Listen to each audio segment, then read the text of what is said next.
I would like to say a very good evening to the audience and the panel as well. Welcome you all. Well, it seemed like a good day today and hope all of you are doing fine during this pandemic. Well, what's up to do today? Nothing much, but then I think it's a good time for us to discuss about the OSHA legal requirement in business management for a specific industry which, based on the Factory and Machinery 1967 FMA 1967 and Occupational Safety and Health Act OSHA 1940. So today there will be 3 panels joining us together to share around information and ideas between us, and obviously includes me as well. Alright, without wasting our time, let's get into the forum. So, first thing first, let me introduce myself. I am Muhammad Hadzim Ashraff bin MAZLAN, who will be the chairperson or moderator in this forum. In addition, the panels includes Panel 1, Chu Junkai, Panel 2, Si Wei Chi, Panel 3, MUHUNTHAA, anak lelaki MUNIYANDI, and all of us as students from University Technical Malaysia Melaka. Okay, moving into the topic, I am willing to share about the Occupational Safety and Health Management System in Malaysia. Malaysia put a special emphasis on OSH issue due to its speed of economic development. There is a growing concern about safety and health at work. Until 1964, Malaysia still did not have adequate provision to ensure safety and health of employees at the workplace. There were merely the traditional approach legislation meant for technical aspect and lack the human aspect of ensuring safety and health at workplace. Thus, the promulgation of the Occupational Safety and Health Act 1964 has made further provision for securing the safety, health and welfare of any connection with the activities of the person at work. It is based on the concept of self-regulation, whereby the Act places certain duties on employees, self-employed person, manufacturers, designers and suppliers. It is also placed emphasis on the prevention of accident, ill health and injury. So next, the Occupational Safety and Health Act 1964, Act 540. The Occupational Safety and Health Act came into force on 25 February 1964. It is an act to make further provision for securing the safety, health, welfare of persons at work. It protects others against risk to safety or health in connection with the activities of persons at work. Act 514 is an enabling act which is superimposed over existing safety and health legislation such as the Factory and Machinery Act 1967. Regulation would normally be formulated on the basis of proposals submitted by the National Council for Occupational Safety and Health or the Director General of Occupational Safety and Health after consultation with tri-party organisation. Act 514 provides the promotion, coordination, administration and enforcement for occupational safety and health. The Act places certain duties on employers, employees, self-employed person, manufacturers, designers and suppliers. It is also placed emphasis on the prevention of accident, ill health and injury. The long-term goal of the Act is to create a healthy and safe working culture among all Malaysian employees and employers. Regulation have the effect on the detailing the specific requirement of the legislation. Regulation may prescribe minimum standard or have a general application, or they may define specific requirement related to a particular hazard or particular type of work. Section 66 of the Act outlines the range of possible regulation. Okay, so we moving to our first question. I would like to ask panel 1 Chu Jun Kai, please give 3 elements and process needed in order to develop OSHA management system to a company. Okay, good evening everyone. The 3 elements and process needed in order to develop OSHA management system to company is policy, organizing, and planning and implementation. So, first, the policy. The employer, in consultation with worker and their representative, should set out in writing an OSH policy, and the worker participation is an essential element of the OSH management system in the workplace. Second, the organizing. So, responsibility and accountability. The employer should have overall responsibility for the protection of worker safety and health, provide leadership for OSH activity, and ensure that OSH is aligned management responsibility which is known and accepted at all levels. Competence and training. The necessary OSH competence required should be defined by the employer, and arrangement established and maintained to ensure that all persons competent to carry out the safety and health aspect of their duty and responsibility. Documentation.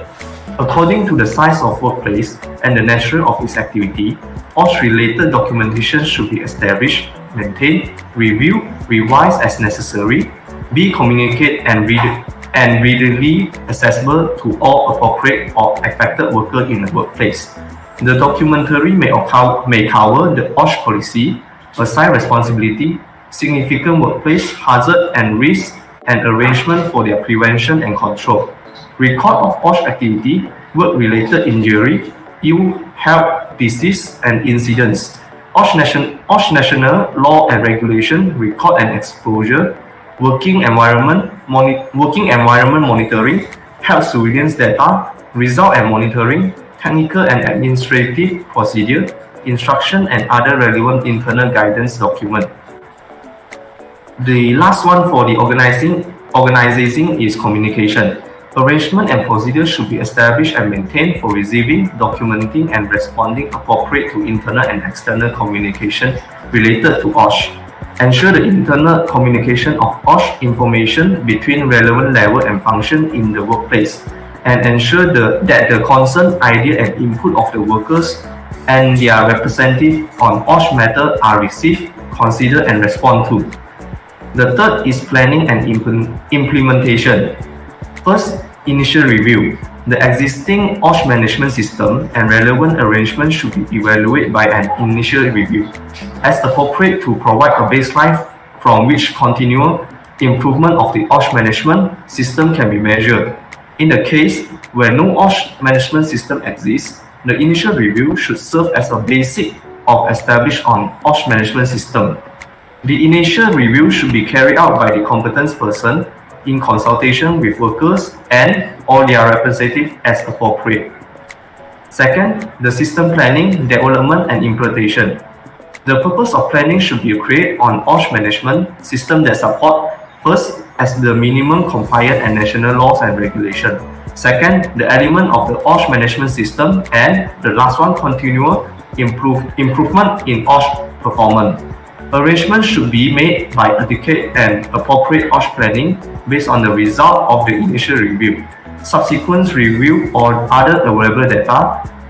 This planning arrangement should contribute to the protection of safety and health at work, and should cover the development and implementation of all the OSH management system elements. Lastly, the occupational safety and health objective. Consistent with the OSH policy and based on the initial or subsequent review, Measurable objective and requirements specific to the workplace should be established. These should be consistent with national laws and regulation. Focus towards continually improvement worker OSH protection to achieve the best OSH performance. Realistic and achievable, documented and communicated to all relevant workplace functions and levels. Critically evaluate and if necessary updated. Okay, thank you to Mr. Chu. We move to second question. I would like to ask Mr. C. Can you give 3 elements to and process needed in order to develop OSHA management system to a company too? Okay, good evening everyone. Now I'm going to give 3 elements and process needed in order to develop OSHA management system to company. The first element is hazard prevention. The first process is prevention and control measure. The hazard and risk to worker safety and health should be identified, prioritized, and assessed on ongoing basis. In order of priority, preventive and protective measures should eliminate the hazard or risk and control the hazard or risk at source through appropriate measures. Minimize the hazard and or risk by design of safe work system, and where residual hazard or risk cannot be controlled by collective measure, the employee should provide for appropriate personal protective equipment, including clothing, at no cost, and should implement measures to ensure its use and maintenance. Second process is hazard prevention and control procedures should be established and should be adapted to the hazard and risk encountered by the organization, be reviewed and modified if necessary on a regular basis, and comply with national law and regulation and reflect good practice, as well as consider the current state of knowledge, including information of report from organizations such as Labor Inspectorate of Occupation Safety and Health Service and other services as appropriate. The next process is management of change.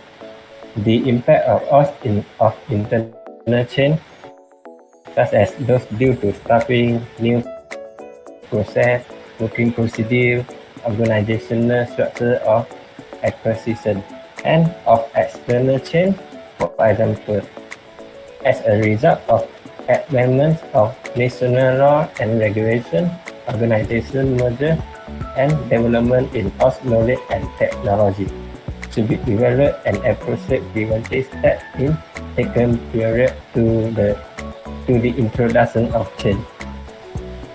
A workplace hazard identification and risk assessment should be carried out before any modification or introduction of new work method, material, process, or machinery.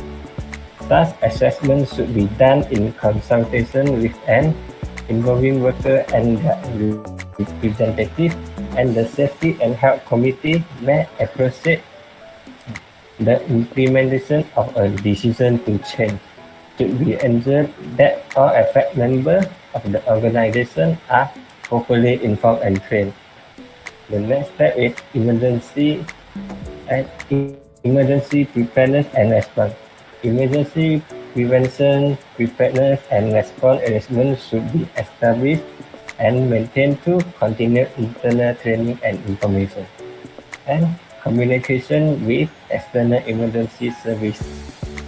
These arrangements should identify the potential for accident and emergency situations, and address the prevention of all risks associated with them. They should be established in cooperation with external emergency service and other bodies where applicable. The next process is contracting. Arrangements should be established and maintained for ensuring that the workplace safety and health requirements are applied to contractors and their workers. The last process is procurement. Procedures should be established and maintained to ensure that compliance with workplace safety and health requirement is identified, evaluated, and incorporated into purchasing and leasing specifications. National law and regulation and the workplace on OSH requirements are identified prior to procurement of goods and services, as well as arrangements are made to achieve conformance to the requirement prior to their use. And the next element is evaluation. The first process is performance monitoring and measurement. Procedure to monitor, measure, and record OSH performance on a regular basis should be developed, established, and periodically reviewed.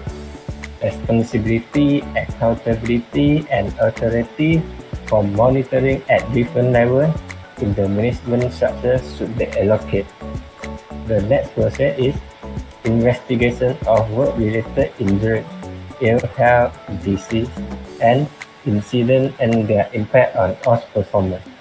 The investigation of the origin and underlying cause of work-related injury, ill health, disease, and incident should be identified any failure in the OSH management system and should be documented. Such investigation should be carried out by competent person with the appropriate participant of workers and their representatives.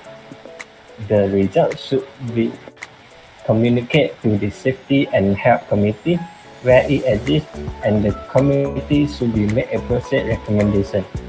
The investigation data and the recommendations should be communicated to appropriate person for corrective action, including in the management review, and should be considered for continuous improvement activity. Report produced by external investigate agencies such as inspectorate and social insurance institutions should be acted upon in the same manner as internal investigation, taking into account confidentiality. And the next process is audit. Arrangement to conduct periodic audit of each of the elements of the OSH management system are to be established in order to determine the coverage performance of the system and its effectiveness in protecting the safety and health of workers and preventing incidents. An audit policy and program should be developed, which include a designation of auditor competency, the audit score, the frequency of audit methodology, and reporting. And the last process is management review. Management review should be conducted periodically to evaluate the overall strategy of the OSH management system to determine whether it meets planned performance objectives and workplace needs. It should be based on data collected and action taken during the period under consideration, and on the identify of what aspects and priorities should be modified to improve performance and achievement objectives. The last element is action for improvement. The first process is preventive and correction action. Arrangement should be established and maintained for preventive and corrective action resulting from the OSH management system performance monitoring and measurement. Of management system audit and management review, where the evaluation of OSH management system or other source show the preventive and protective measure for hazard and risk and inadequate or likely to become inadequate. The corrective measures should be addressed according to the recognized hierarchy of preventing and control measures, and the complete and document as appropriate and in a timing manner. The next process is continued improvement. Arrangement should be established and maintained for the continued improvement of the relevant elements of the OSH management system and the system as a whole. This arrangement should take into account of objectives and all the information and data acquired under each element of the system. including result of assessment, performance measurement, investigation, recommendation of audit, outcome of management review, recommendation for improvement, then in national law, regulation and collective agreement, new relevant information, any significant mechanical or administrative modification in the activity of workplace, and the result of health protection and promotion program. The safety and health process and performance of the workplace should be compared with others in order to improve health and performance. Okay, thank you to Mr. C. We moving to the next question. I want to ask to Mr. MUHUNTHAA, what are the challenges for the future development of Oshe management system? Hi and good day all. Okay, first we look on the challenges. So the challenges for the future development of Oshe management systems are, as we have described it, Oshe management systems do not function as independent systems, but they are impacted on by a range of internal and external factors. The compatibility with a challenging external environment and the development of internal context that is supportive to Oshe suggests that are the main challenges for the future developments of occupations and safety health management systems are to make a Oshe MS better suits to the challenging of world of work, where the production is increasing, outsourced and risk to be easily shipped to the partner in the supply chain or the contiguity workers. And then we go for the next one. The next one is to develop Oshe MS that contribute accessibility to the organization strategy and business goals, as well as deliver Oshe benefits. In this respect, the growing attention to complete the social responsibility forms an opportunity to develop innovative Oshe MH and Oshe strategies. And then another challenges is to factor business ethics and organizations learning process into the design and functioning of Oshe MS, and then the impious additional dimensions such as business ethics and value management. Then the last challenges is to develop useful and practice sets of the performance indicators in order to monitor and stream the development of Oshe MS and Oshe performance. Okay, thank you to Mr. MUHUNTHAA. Moving into the next question, I want to ask again to Mr. C. What are the benefits of Oshe management system? Okay, organization devote considerable resource in protecting worker safety and ensuring health workplace for both business and financial reasons. Many go beyond the minimum requirements set by occupational health and safety law. Oshe management system provides companies with the framework to develop a solution to the increasing challenge facing them in the workplace today, from high injury and illness, lost work day, increasing occupational health and safety regulation, large citation penalty, rising workers' compensation costs, medical claims, worker retention, and employee satisfaction.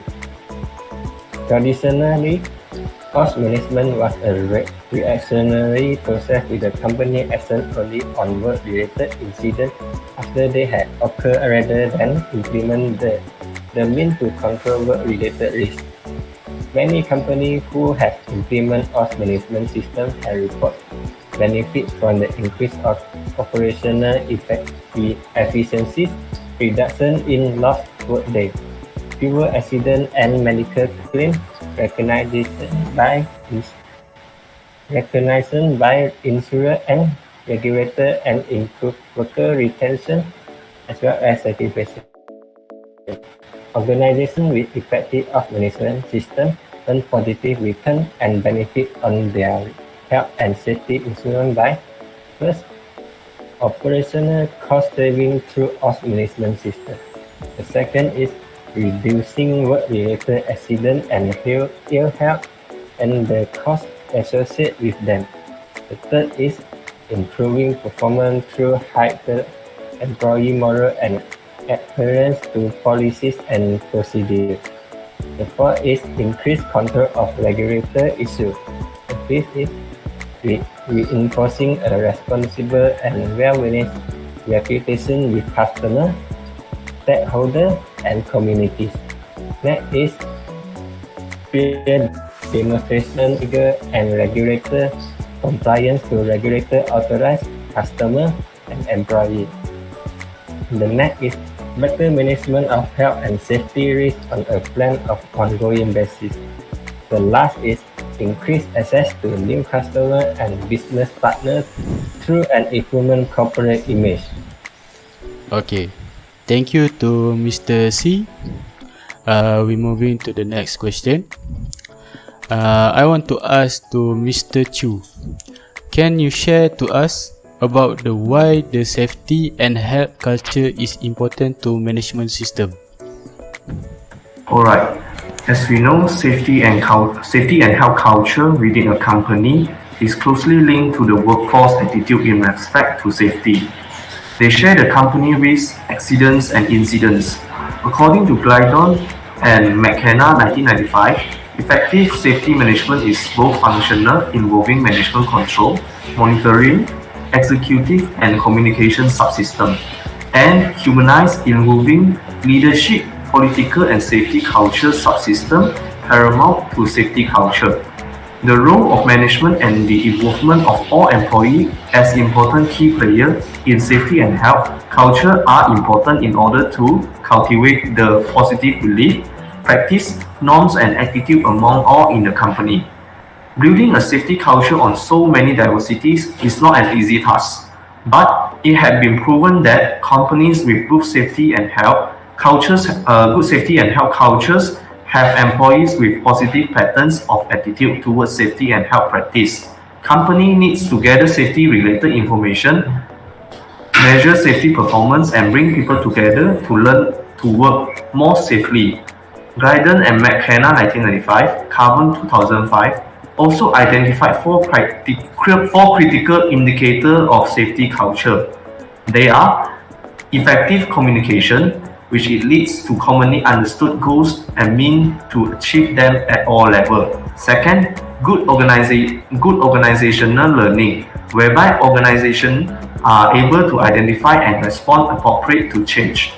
Third, organizational focus upon health and safety. How much time and attention is essentially paid to health and safety. And last, external factor, including the financial health and organization, the prevailing economic climate, and impact of regulation on how well these are managed. Okay, thank you to Mr. Chu. Next question, I want to ask Mr. MUHUNTHAA. Okay, the question is, what are the main factors for success and failure of OSH management system? Okay, there are several factors to success and failures of OSH management system. So let me look on the main factors for the success. To contribute the effective of OSH MS. So the management system implement with the intention of improving OSH, and then the management system consummate to the organization needs, and then investing in OSH is seen as a investment in the future of the company. And then the OSH subjective are contributing to the strategic development of the organizations. And then strong senior management commitment, and then the development with the support and involvement of all internal and external stakeholders of the organizations, and then focus on working environment works, organizations, and social involvements. And then the OSH is integral to management performance appraisals, and then management living up to its messages. And then OSHA is incorporated in all jobs, tasks, and processes. All the employees encouraged, trained, and involved in OSH to use of tactics, knowledge, and the workers. And then to stable organizations with stable workforce. And then the large organizations familiar with management system and with adequate resource. And then audits a prototype used to verify and valid of OSHA MS and facilitate continual improvement. And then the last one is provides of adequate resources. So now we looked on the failures. So the failures of the barriers to effective OSH MS. So the management system and support by reasons other OSH. And then the blueprint of a system imposed without modification. And then the investment in OSH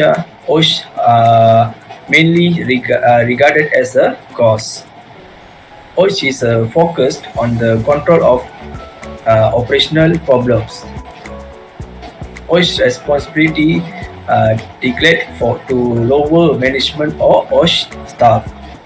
Then the imposed senior management without consultation. And then we have a focused on controlling of workers' behavior. Limited mechanisms of accountability.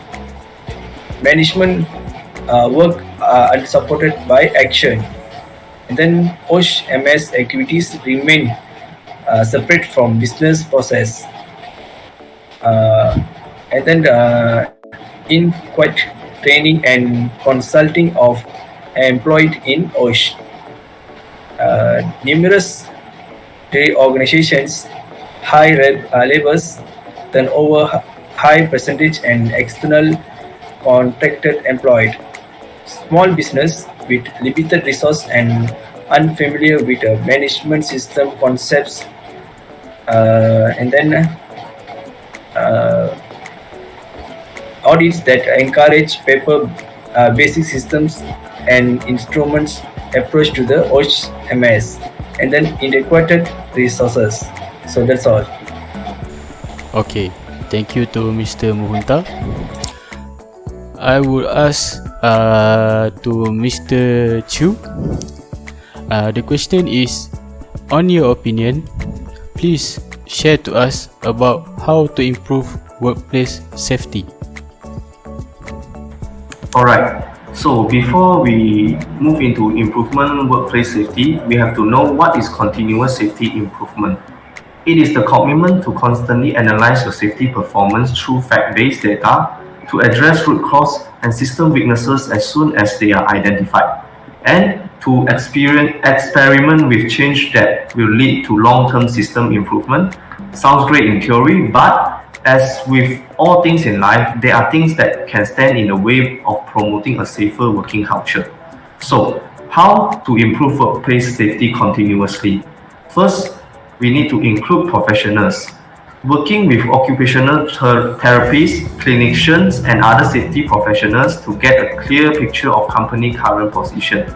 Expert assessment allows you to see the safety culture from a new and valuable perspective and can highlight key areas for improvement. Second, simple is the key. As mentioned above, a crucial factor in an effective safety strategy is ensuring everyone understands their responsibility and can carry them out. Make sign and training season easy to follow. Give all staff opportunity to ask questions and clarify any issue they have. The third is find the root cause. When an issue is spotted, it can be tempting to throw a quick solution and throw a quick solution and is considered that's job done. But if that issue keep occurring, it's time to find the underlying concern. As a bonus, by drilling down doing a root cause analysis, you can end up solving other issues that you haven't even noticed yet. Next, positive reinforcement. Rather than using a system that seems to punish staff for reporting incidents and missing target, focus on rewarding behavior that leads to improvement, such as identifying problems, suggesting safety improvements initiative, and actively championing workplace safety. This will go some way towards nurturing a positive safety culture and environment.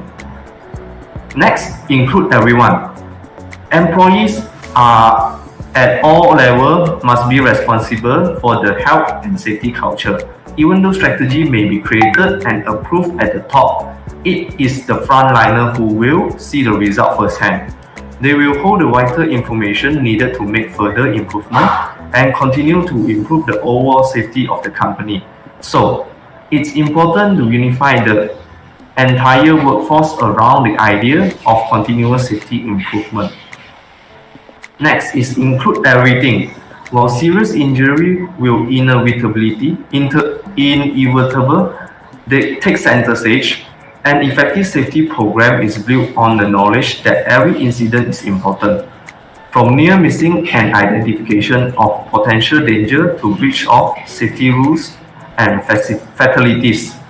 Staff should not feel that any event is insignificant. They should be reminded that by dealing with small worries or issues, they may be helping to prevent more dangerous ones in the future. Next is invest in safety. Continuous safety improvement will be hugely beneficial to all aspects of your company. Alongside a healthier interperson culture and improved mental health of colleagues, you will also see a significant reduction in costs, lost time compensation, insurance rate. Over time, the amount needed to implement solutions will reduce as the bigger issues are resolved. The return on investment for improved workplace safety speaks for itself. It is worth taking care to invest the time, resource, and finance into a strong safety strategy and solution. Last one is keep reviewing and improving. Continuous safety improvement relies on an evolutionary process of identifying issues, finding the root cause, and implementing an effective solution, while employees are being encouraged to communicate openly about safety issues and areas of improvement. It's important to invite them to give feedbacks on the safety program itself. As your workplace safety procedure adapt to overcome new issues and adapt to safety best practice, so too much the company larger safety program. Thank you. Alright, thank you to Mr. Chu. I would like to ask Mr. MUHUNTHAA, on your opinion, please share to us about challenges to improve safety at workplace.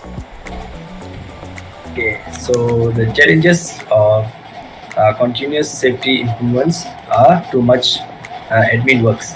So for our recent survey of EHS manager found that 66% find their job to involve a lot of paperwork, while 55% were frustrated by the amount of manual data entry, their safety process involvement.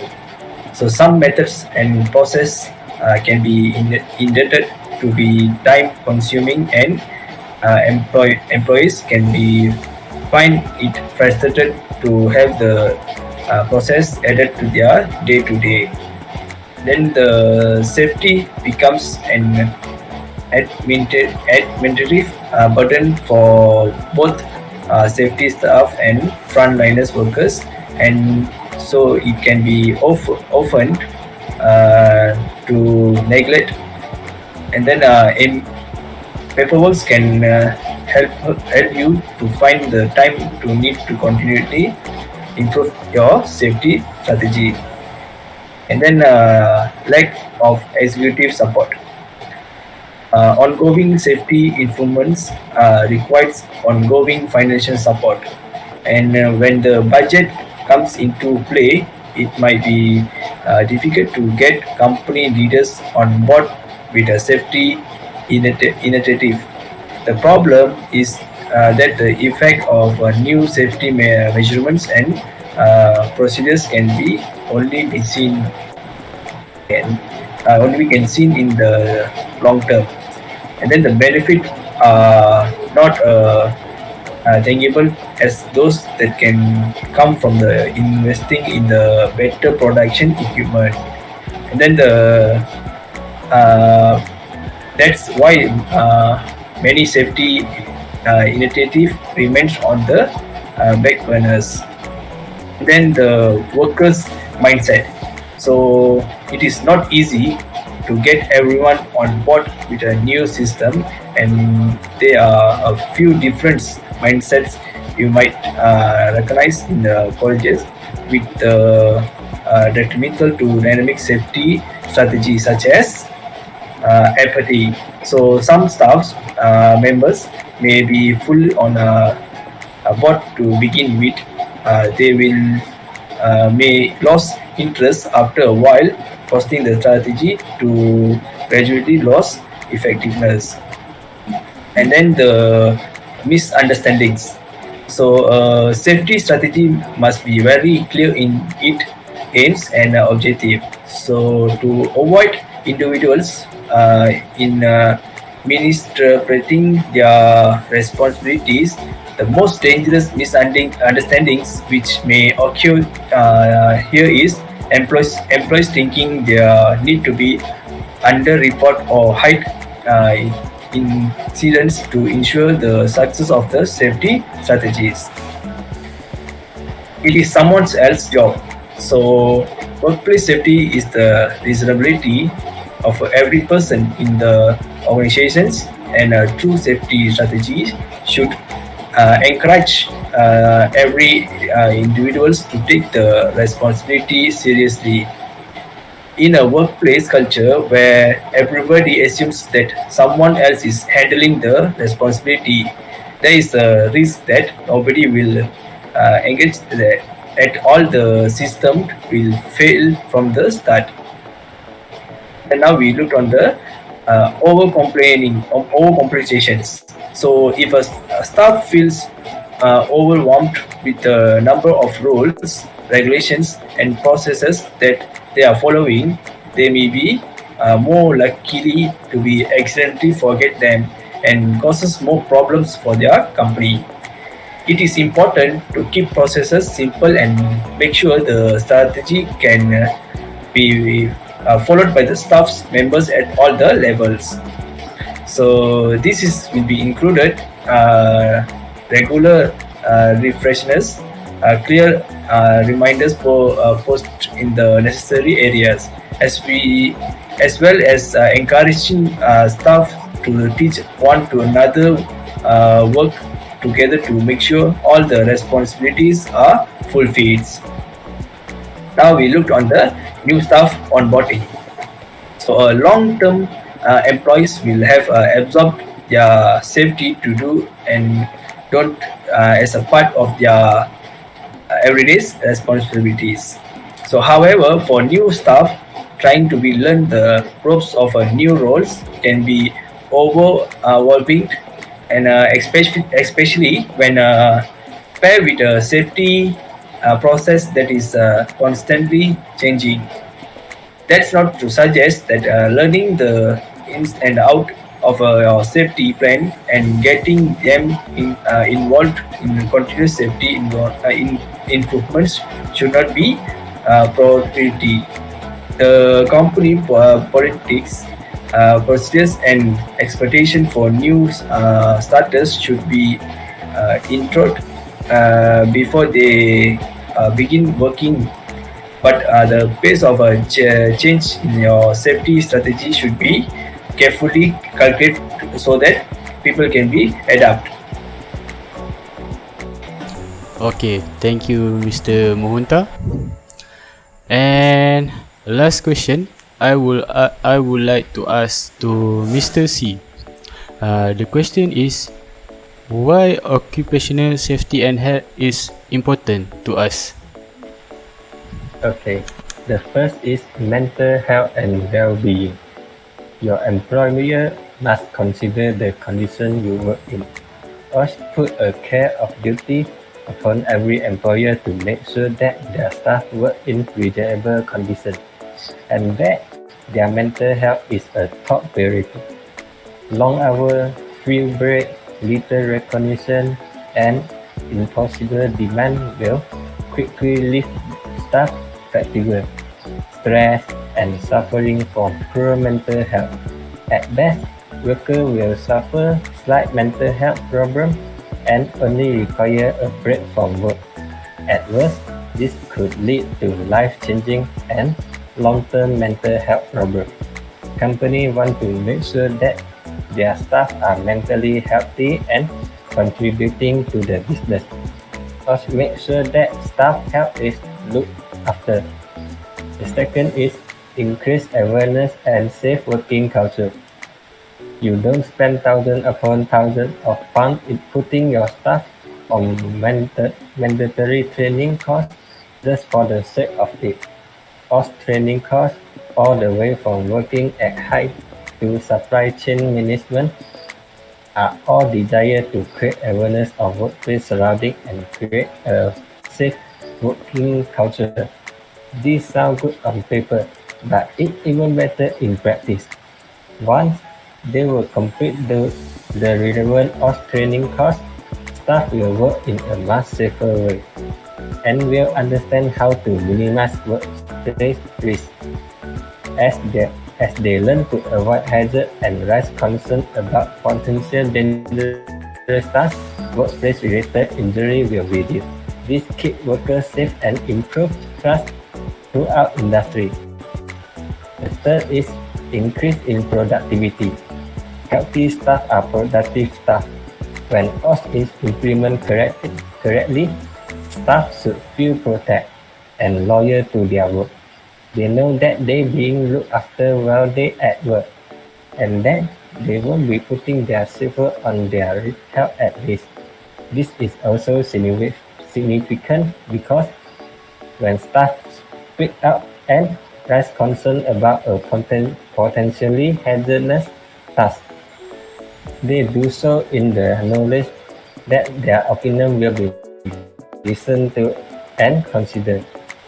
Colleagues trust one another and with a positive mindset will work efficiently.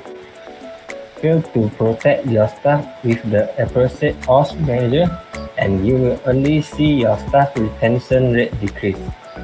The next is correct training and use of tools, particularly on some of our scaffolding training courses. Our expert explained that shortcut will always create workspace risk. This is true in just about every industry, but when heavy machinery is involved, the risk is much more significant.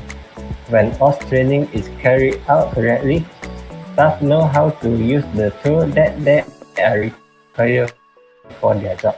Injuries are less likely to occur and the work will be carried out to the higher standard as well. You will have highly trained staff and a reduction in man-hour lost to injury and illness. And the last is new opportunity. OSH will also create new opportunity in your workplace.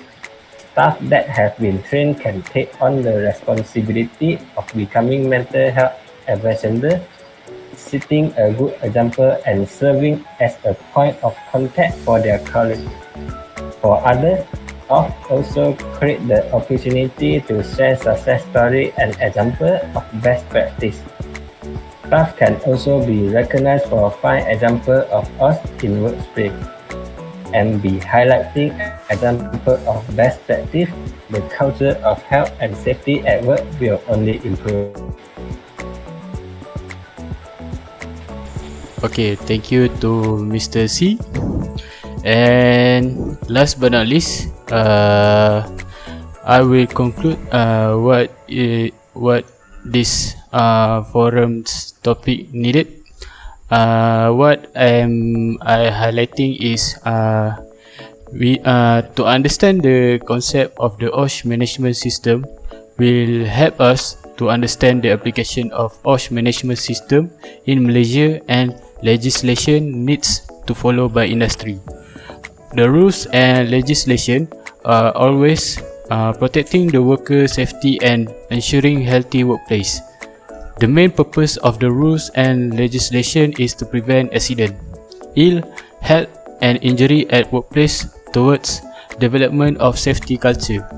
Many companies who have implemented Oshe management system have reported benefit from increased operational efficiencies, reduction in lost workplace, fewer accident and medical claims, recognition by insurers and regulator, and improved worker retention and satisfaction.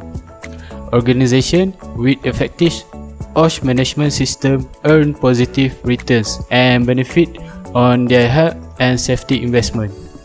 That's all from me, and thank you to our panels, 3 panels. Say thank you. Thank you. Okay, thank you.